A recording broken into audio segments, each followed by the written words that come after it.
ज़रूर उससे पूछना चाहिए, क्या आपको किसी सपोर्ट की ज़रूरत है, आपको कहीं जाना है, या आपको रोड क्रॉस करना है, या कुछ भी जो भी आपको लगता है कि शायद वो उस चीज़ से परेशान हो रहा है, वो क्लासरूम ढूंढने की कोशिश कर रहा है पर ढूंढ नहीं पा रहा, रोड क्रॉस करने की कोशिश कर रहा है पर कर नहीं पा रहा, या कहीं वो जाना चाहता है और रास्ता भटक गया है, तो आप उससे ज़रूर पूछें। मान लीजिए विनय जी हमसे पूछते हैं कि क्या आपको सपोर्ट की ज़रूरत है, तो मैं विनय जी से पहले इनका नाम पूछूंगा, भाई आपका नाम क्या है, जैसे मैंने भी पूछा। ये भी मुझसे मेरा नाम पूछ सकते हैं, क्योंकि आप जिसको सपोर्ट कर रहे हो उससे कम्युनिकेशन करना ज़्यादा ज़रूरी है। आप लोगों ने गजनी मूवी देखी होगी, याद आ गया? वो सीन भी याद आ गया होगा, असीन वाला, जिसमें एक ब्लाइंड व्यक्ति को एक जगह से दूसरी जगह ले जाती है। तो उसे तो उन्होंने कॉमेडिक सीन बनाया है, लेकिन वो कॉमेडिक सीन से ज़्यादा एक ऑथेंटिक सीन बनना चाहिए। अब मैं इन्होंने से कहा कि मुझे जाना है, तो मैं इनसे कहूँगा कि मैं डायरेक्ट इनका हाथ तो पकड़ नहीं सकता, इनके कोई बॉडी पार्ट थोड़ा ना पकड़ लूँगा, तो मैं इनसे कहूँगा सर अपना हाथ का ये हिस्सा मेरे हाथ के इस हिस्से पर रखें, अपने हाथ का ये हिस्सा मेरे हाथ के इस हिस्से पर रखें। समझ में आ रहा है? दिखाई दिया सबको? अब इन्होंने नीचे किया हाथ, मैंने यूं, आप छोड़ दीजिए, आप वहीं रखिए अपना हाथ, मैंने ये टच करते हुए ये इनके हाथ का एंगल पकड़ा। अब आप आगे बढ़िए और इधर घूम जाइए, सबको दिखना चाहिए। 90 डिग्री एंगल बन रहा है, 90 डिग्री एंगल, और ये मैं इनसे आधा शरीर मेरा ये कवर कर रहे हैं, आधा शरीर कवर कर रहे हैं ना मेरा, तो मैं सेफ हो गया। अब ये मेरे साइटेड गाइड हैं, कौन है? साइटेड गाइड हैं। मैं इनसे कहता हूं कि मेरे को रोड क्रॉस करनी है, तो ये मुझे रोड क्रॉस कराएंगे सीधे सीधे, लेकिन ये मुझे आसपास के इन्वायरमेंट के बारे में बताएंगे, ताकि आगे चलकर दोबारा कभी मैं रोड क्रॉस कर रहा हूं वहीं से, तो मुझे लैंडमार्क, क्लूज, क्यूज पता रहे। ये क्या होते हैं लैंडमार्क्स? वो जैसे कोई मेट्रो का पिलर है, कोई गेट है जो हट नहीं सकता कभी भी, तो वो मेरे को पता चल जाएगा। तो मैं अगली बार उनसे बोलूँगा कि सर ये वाले जगह पे ही मुझे उतरना है, ऑटो वाले से बोलूँगा, और यहीं से मुझे रोड क्रॉस करनी है। क्लूज, कोई घर मंदिर की घंटी है, कुछ अजान वजान हो रही है, या कोई और ठेला वेला लगता है वहाँ पर खाने पीने का, या कुछ भी ऐसा जो परमानेंट नहीं है लेकिन वहाँ पर हो सकता है, चाय वाले की दुकान की खुशबू आ रही है, ऐसी चीज़ें, तो वो भी नोटिस कर लूँगा।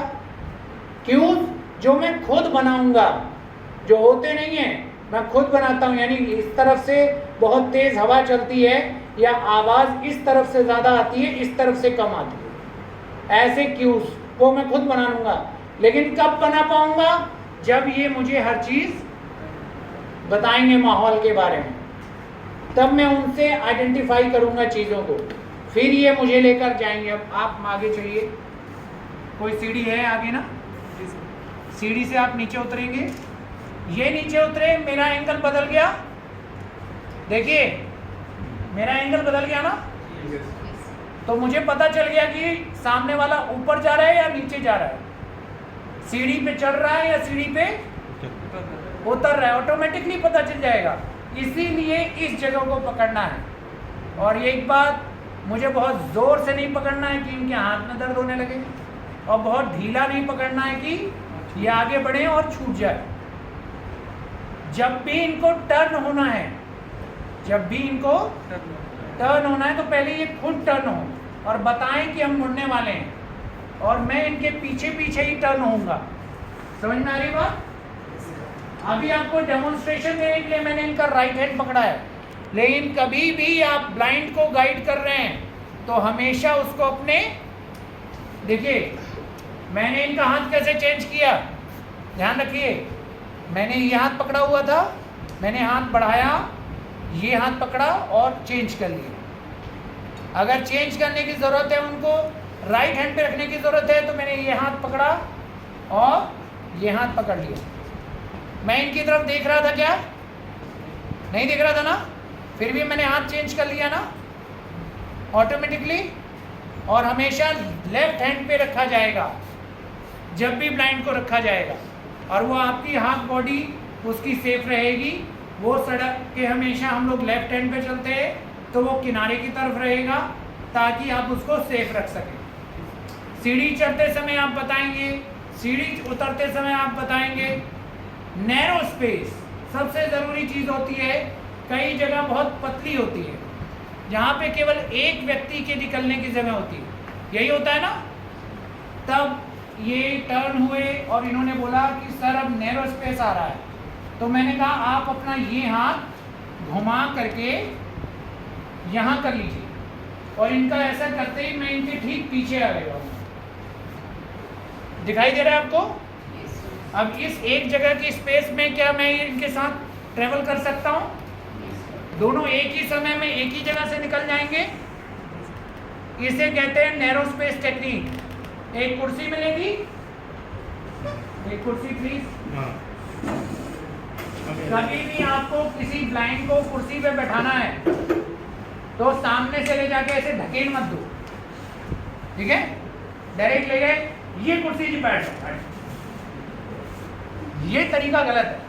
हमेशा आप उसको कुर्सी का, मेरा ये हाथ इन्होंने पकड़ा हुआ है ना, अपने इस हाथ से, अपने ये इस हाथ से मेरा हाथ कुर्सी के बैक साइड पे रखेंगे। बैक साइड कहाँ है? इस पे इन्होंने रख दिया। अब मैं इस हाथ से इसको पकड़कर कुर्सी को टच करूंगा कि खाली है कि नहीं, और अपने इस हाथ पर पकड़े पकड़े मैं आकर अपनी कुर्सी पे बैठ जाऊंगा। समझ में आ रहा है बात? No problem. लेकिन अगर आपने ऐसे ढकेल दिया तो मैं कुर्सी के सहित गिर सकता हूँ, या फिर उस कुर्सी पे कोई बैठा है कि नहीं बैठा है, या वो कुर्सी साफ है कि नहीं साफ है, ये भी मुझे पता नहीं चलेगा। समझ में आ रही बात आपको? कार आमतौर पर ऑटो में बैठाना है, गाड़ी में बैठाना है, कार में बैठाना है, क्या करना है? ओला, सर मैंने ओला की है, आप मेरी मदद कीजिए, मुझे ओला में बैठना है, आप मुझे इसके लिए सपोर्ट कर दीजिए।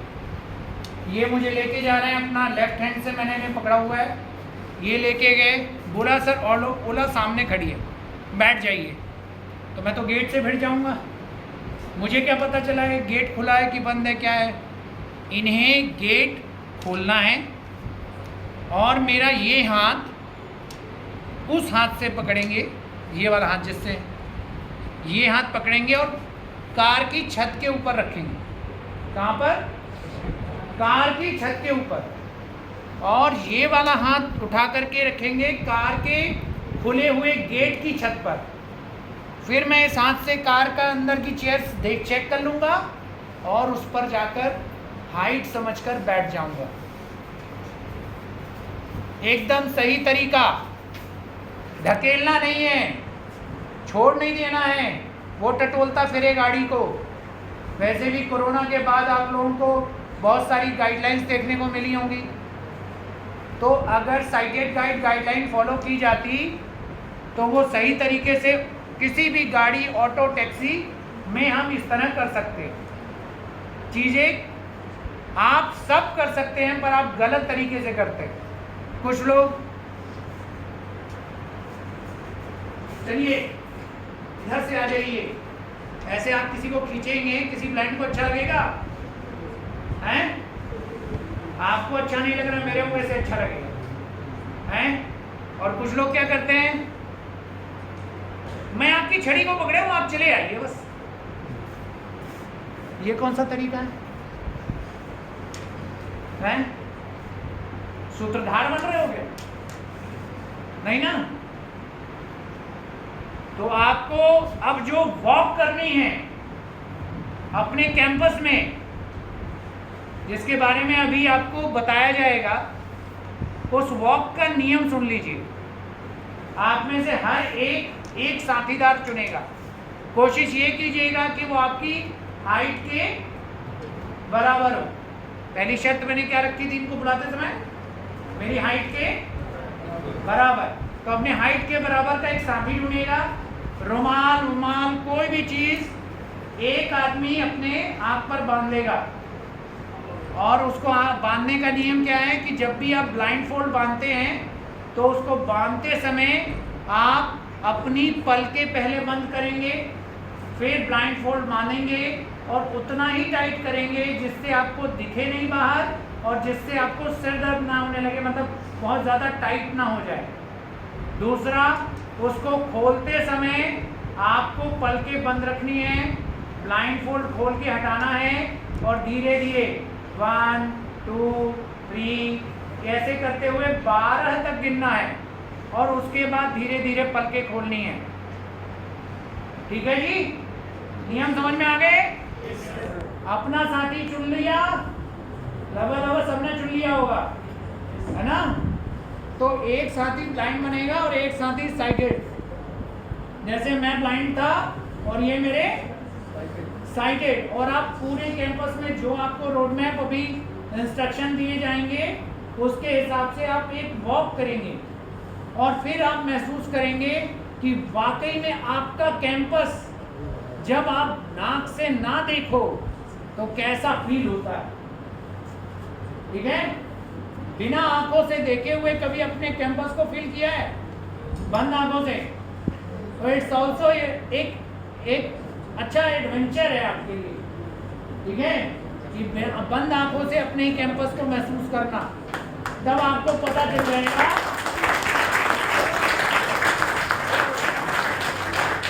आज तक कभी सीढ़ियां नहीं गिनी होंगी, आज तक कभी सीढ़ियां नहीं गिनी होंगी। मेन हॉल, गड्ढे, रैंप, ऊंचाई गहराई कभी नहीं नोट की होगी। आज आपके जूते आपको बताएंगे कि सीढ़ियां कितनी है, गहराई ऊंचाई कितनी है, मेन हॉल, गड्ढे, टूटी सड़कें, कुछ भी जो भी है सब आज आपको फील होगा। और मैं अपना बताऊं, मैं स्पेशल एजुकेशन के टीचर्स को जब ट्रेन करता हूं तो हम लोग ओरिएंटेशन मोबिलिटी की ट्रेनिंग में ले जाते हैं। तो एक बार मैं उनको वॉक पे ले गया ओखला की, उनके ही जामिया कैंपस के आउटर में। तो जानते हो एक बच्ची ने क्या कहा, सर जिंदगी में पहली बार पता चला कि 32 मेन हॉल बने हैं सड़कों पे। उसने कभी नोटिस नहीं किए थे, लेकिन जब उसने आंखें बंद करके महसूस किया तो उसने गिनने शुरू कर दिए कि इतने सारे मेन हॉल हैं। आज तक तो मैंने कभी फील ही नहीं किया कि इतने मेन हॉल्स भी होने हैं। फिर उसने बोला पहली बार मुझे महसूस हुआ कि इतने सारे खाने पीने की दुकानें हैं, कभी आंख से नहीं देखी थी लेकिन आज मेरी नाक ने बताई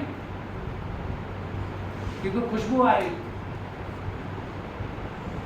बहुत टफ ट्रेनिंग से हम गुजारते हैं बीएड स्पेशल के लिए, एमएड स्पेशल के लिए, और उसको करके बच्चे जब स्कूल में बच्चों को पढ़ाने जाते हैं तब वो महसूस करते हैं कि उन्होंने जो ट्रेनिंग से करके आए उसका फ़ायदा वो आज बच्चों को दे पा रहे हैं। लेकिन वो भी क्या महसूस करते हैं कि जब उनके बच्चे सड़कों पर जाते हैं तो वो भी कहते हैं मेरी रोजी रोटी तो इनके दम पे चल रही है, लेकिन काश इनकी आंखें